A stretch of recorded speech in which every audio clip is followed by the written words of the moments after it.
Hi, my name is David Marker, and for the next few minutes, I'm going to speak to you about management education and the importance of studying management. I come to this area not only as an academic, but also as someone who has more than 17 years of practical experience. During my involvement with management education of more than 20 years, I've seen thousands of students come and go. Many arrive with the hopes of creating a new future business through the marvel of capitalistic entrepreneurship. Some are merely looking to find a meaningful job. Others are hoping to secure a good future for their families. And still others come to management education because they did not have sufficient marks to get into medical school or engineering school or some other highly technical diploma. No matter what their reason for coming to management education, all hope to become managers. A look at business school enrollments for the past 20 years shows a sharp increase in the number of students and the number of institutions offering management diplomas. What's more remarkable is that a master's degree, once reserved for the privileged few, has now become the standard. In 2008, more than one-third of all degrees issued by internationally accredited schools were master's degrees. It seems that everyone we meet these days has a master's degree in business.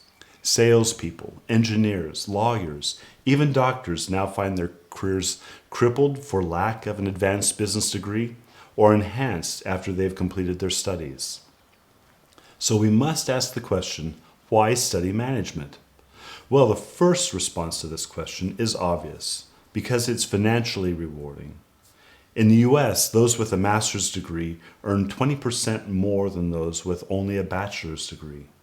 Also, those with a master's degree experience less unemployment than those with a bachelor's degree, 33% less. When we compare these individuals to those who have no management education, the differences become astounding. In today's business environment, more than 75% of management professionals have at least a bachelor's degree, and 50% have a master's degree.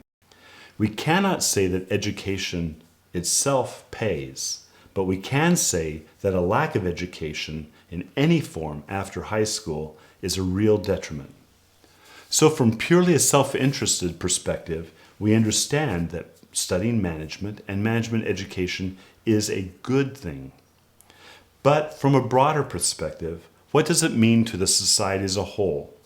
Why should we, as a society, be concerned if you, as an individual, have a management degree and have management education or not? Well, to answer this question, we must first know what management is. Traditionally, management concerns the tasks of planning, directing, and controlling an enterprise. At this point, it's important to remember what an organization is as well. An organization is two or more entities engaged to achieve a common goal. Thus, the role of the manager is to align the desired outcomes of the individuals involved with the desired outcomes of a particular organization. That is, to align the individual's goals with the organizational strategy. This seems simple enough until we think about a small organization. Let's take a small organization of approximately 20 people. And if we assume that these 20 people only have one interdependence, that would lead us to have a two-way interdependency. A 20-individual organization with two interdependencies is 2 to the 20th number of interdependencies. That gives us 1,048,576 different interdependencies to manage. And you, as the manager, are responsible for aligning all of these interdependencies with the organizational strategy. This seems a bit overwhelming. Well, and it can be, but this is one of the main reasons to study management. We learn how to organize people, we learn how to organize processes, we learn how to organize all of these entities in order to achieve our organizational goals. So the definition of management is moving away from the traditional definition of directing, controlling, and planning to a more contemporary definition of management in organizing interdependent processes. Now that we understand what the job is, let's delve a bit deeper into why management has become one of the most important jobs possible. We understand that the role of the manager is to organize interdependencies. But interdependencies of what? As we've heard before, organizations are two or more entities engaged to achieve a common goal. But what is this word entity? What is an entity? What I mean by the word entity are all of the actors that can initiate or terminate a process. There are many such entities that are not living. They are machines, not just robots, but any kind of machine. A thermostat, a computer, these are all examples of working machines that can start a process. However, at the root of each of these processes, at the root of each of these mechanical entities, is a person. Someone programmed that entity. Someone designed that entity. Someone decided how that entity would actually work. Managing people is a much more difficult task than managing machines. We can think through how to manage the machines, but it's difficult to understand how we manage people. If we go back to our 20-person organization, we can think about each of the people coming to our organization come to our organization for different reasons. There are as many reasons to join an organization as there are people.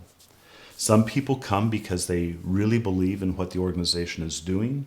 Some people join the organization because they enjoy the status that a particular organization might give. But many people join an organization merely to collect a paycheck. They need to earn a living. They need to feed their families. They need to give their families vacations. These are among the major reasons people join an organization. So how are we as managers going to align all of the various desired outcomes of our individuals with the organizational outcome? That is the goal, and that is the job of a manager. This is where things get tricky. People must trust in you, in the manager. They trust you to manage the organization to achieve its goals.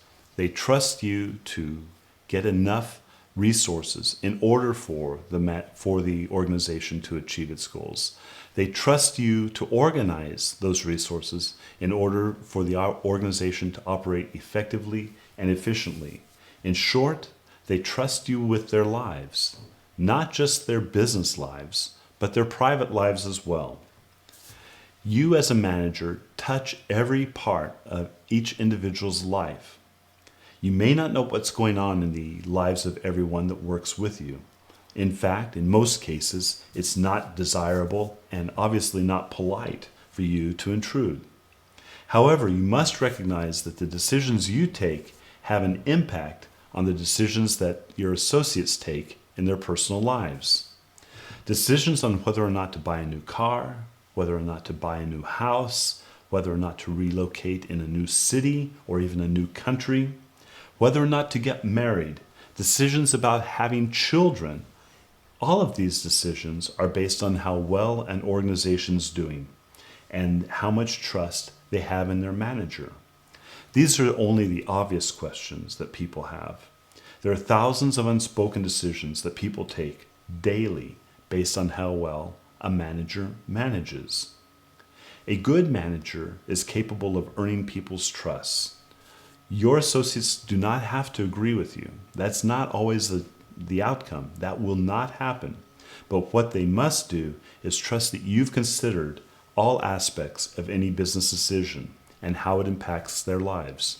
In short, they must trust the processes by which you arrive at your decisions. I've given you a very brief introduction into why the study of management is so very important. I've shown you how the traditional model of directing, controlling, and planning has transformed into a new model of arranging and organizing processes and interdependencies. We've discussed the difficulties in managing the innumerable interdependencies that exist in daily organizational life. And I've shown you many of the responsibilities that belong to a manager.